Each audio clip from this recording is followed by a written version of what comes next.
Բարև ձեզ, սիրելի ժողովուրդ, այսօր որոշեցի մի քրեական գործի մասին խոսեմ, որտեղ ես պաշտպանություն եմ իրականացնում։ Այս գործի հետաքրքրությունը կայանում է նրանում, որ այն տեղավորվում է այսպես կոչված թալանի վերադարձի հետ, կոռուպցիայի դեմ պայքարին։ Մասնավորապես այս գործը քննվել է հակակոռուպցիոն կոմիտեում, այսինքն արարքային կոռուպցիոն հանցագործություններից է, որը արժանի է ճակերտներում հակակոռուպցիոն կոմիտեի քննությանը։ Հիմա պատմեմ ինչի մասին է գործը։ Ուրեմն նախկին մի շարք գյուղապետերի նույն համայնքում մեղադրանք են առաջադրել մի շատ զավեշտալի հանգամանքի վերաբերյալ։ Մասնավորապես ինչ են ասում։ Ասում են, այ ձեր գյուղի անասնաբույժը գրանցված լինելով համայնքում, համայնքի աշխատակից որպես աշխատանքի օրերի մեծ մասը չի ներկայացել, բայց ստացել է աշխատավարձ։ Որպես հիմնավորում այդ իրենց մեղադրանքի կամ պնդման վերում են հայտնի են տաբելներ հասկացությունը։ Տաբելները ով չգիտի, ասեմ ինչի մասին է խոսքը, դրանք ներքին կարգապահական կանոններով հաստատված ցանկն է կամ այսպես ասած փաստաթուղթն է, որտեղ աշխատակիցը ամեն օր ներկայանալուց աշխատանքի ստորագրում է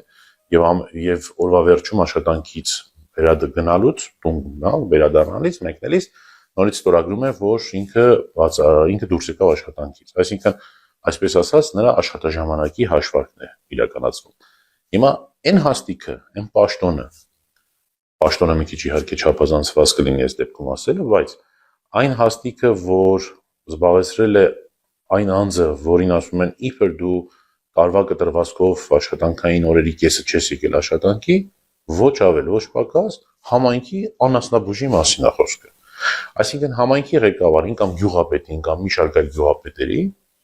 մեղադրում են նրանում, որ անասնաբույժը իբր ամեն օր ժամը 9-ից մինչև 6-ը չի ներկայացել աշխատանքի, բայց ստացել է աշխատավարձ։ Կարծում եմ բոլորի համար հասկանալի է, չէ՞, ժամը 9-ից մինչև 6 աշխատանքի ներկայանալ ինչի մասին է, որ աշխատողների մասին է խոսքը, հա։ Այդպիսի աշխատողներ կարող են լինել օրինակ գրասենյակներում աշխատողները, պետական կառավարման համակարգում աշխատողներ, այսինքն բոլոր այն աշխատանքները, որոնք կապված են մեծամասամբ աշխատասենյակում կամ որևէ այլ հիմնարկի ներսում աշխատելու հետ, բայց անասնաբույժը, ով համայնքի գյուղի անասնաբույժն է, ով ամենօրյա ռեժիմով կամ նույնիսկ ոչ ամենօրյա, շաբաթը գուցե 1, ամիսը գուցե 2 անգամ պետք է այցելի բնակիչներին, նրանց անասնագոմեր, նրանց կենդանիների բուժի, կենդանիների վարակման դեպքում համապատասխան միջոցներ ձեռնարկի, նրանց վակցինացումը լուծի, այսինքն անասնաբուժի աշխատանքը, կարծում եմ հենց զավեշտը այստեղ է, որ մեր հակակոռուպցիոն կոմիտեն կամ այս իշխանությունը պատկերացնում է, որ անասնաբուժի աշխատանքը դա գրասենյակային աշխատանք է եւ անձը պետք է ամեն օր ներկայանալ աշխատանքի։ Եվ մի շատ կարևոր հանգամանք կա այստեղ, որ համայնքում չի գտնվել գեթ 1 բնակիչ կամ չեն գտել գեթ 1 անասուն ունեցող գյուղացի, որը կդժգոհեր այս անասնաբուժի աշխատանքից։ Եվ վերջնական արդյունքում հակակոռուպցիոն կոմիտեն դատարան է ներկայացրել քրեական գործ, որտեղ համայնքի ղեկավարին գյուղապետին մեղադրում են 1.2 դրամ պետության վնաս պատճառելու համար։ Պատկերացնում եք, չէ՞, 1 տարվա ընթացքում կամ 1 տարվա ընթացքում 1.2 դրամ վնաս տալու համար։ Վնասն էլ ինչն էր, ինչպես ասացի, որ այդ մարդը չի ներկայացել իբր աշխատանքի, մինչդեռ նորից հիշեցնեմ, որ այդ մարդու աշխատանքը նորմավորված գրաֆիկով չէ եւ նա ամենօրյա ռեժիմով պետք է գտնվի համայնքում կամ ամենօրյա ռեժիմով չէ, երբ կլինի դրա անհրաժեշտությունը, նա պետք է գնա համայնքում բնակիչներին, որպեսզի համապատասխան իր բուժումը իրականացնի կազմակերպի։ Սրա ֆոնին 2 օր առաջ, եթե չեմ սխալվում, մի հետաքրքիր տեսանյութ աչքովս ընկավ։ Նկատեցի, որ վարչապետ Նիկոլ Փաշինյանն իր տիկնոջ հետ ուղղաթիռով մեկնել է Տաթև։ Ընդ որում մեկնել էին նրանք Տաթև իրականացնելու վարչապետի տիկնոջ երբեմնի երևի թե երազանք հանդիսացած դասավանդելու այդ ծրագիրը, մասնավորապես կրթվել է ժամանակակից է, կրթվել է մոդա, ինչ որ այսպիսի մի ծրագիր է իրականացնում, որը որևէ առնչություն չունի պետական կառավարման հետ։ Այս ծրագիրը կրթվել է նորաձև է, հիշեցի, կրթվել է նորաձև է ծրագիրը, սա մասնավոր հասարակական գործունեությամբ պայմանավորված անձի կողմից ստեղծած այդ ծրագիրն է, որ յուրաքանչյուրս կարող ենք իրականացնել, մենք էլ բազմաթիվ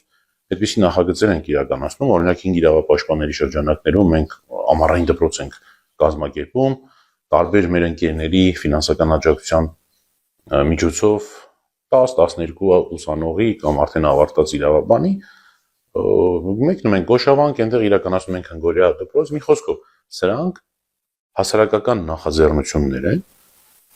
որոնց հետ կապված պետական մասնակցություն չկա։ Այդ թվում նաև վարչապետի տիկնոջ նախաձեռնությամբ կրթվել է նորաձևը ծրագիրը,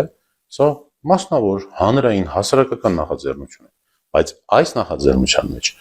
օգտագործվում է պետական ռեսուրս հանդիսացող ուղղաթիռը, նրա վառելիքը, նրա ժամածախսը եւ այլն, նրա անձնակազմի աշխատավարձները։ Հիմա դուք ուղղակի հաշվարկեք, անասնաբուժը, ով 1 տարի շարունակ աշխատել է այնպես, որ գյուղում չի գտնվել գեթ 1 մարդ, 1 բնակիչ, որը կդժգոհեր այս անասնաբուժի կատարած աշխատանքից եւ վկայությունները ցույց են տալիս, որ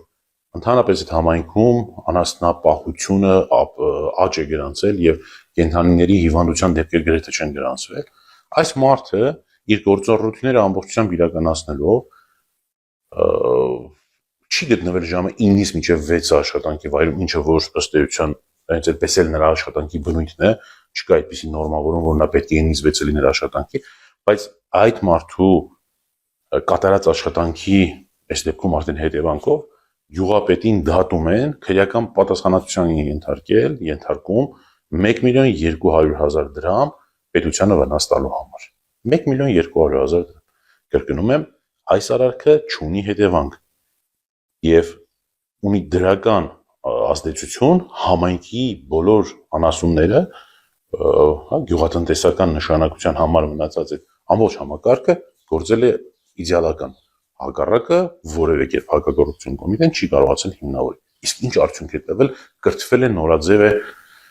այս նախաձեռնությունը, որ իրականացնում է վարչապետի տիկինը։ Կարելի է տեսանելի է, կարելի է այսպես ուղղակի փաստել, որ կրթվել է նորաձև է նախաձեռնություն իրականացնելուց հետո վարչապետի տիկինը սկսել է խոսել այլ բառամթերքով, մասնավորապես քաղաքացիներին անվանելով տգետ, ոչիլ եւ շատ ավելի զզվելի արտահայտություններ։ Շնորհակալություն, այսօր սրա մասին էի ուզում խոսեի, մենք հավանաբար հետագայում նույնպես ես առանձին գործերով հանդես կգամ, առանձին գործերի մասին ձեզ կպատմեմ, բնականաբար այն գործերի, որոնց վերաբերյալ խոսելը արդեն թույլատրել է եւ որոնք գտնվում են դատական process-ի ընթացքում։ Շնորհակալություն, կհանդիպենք։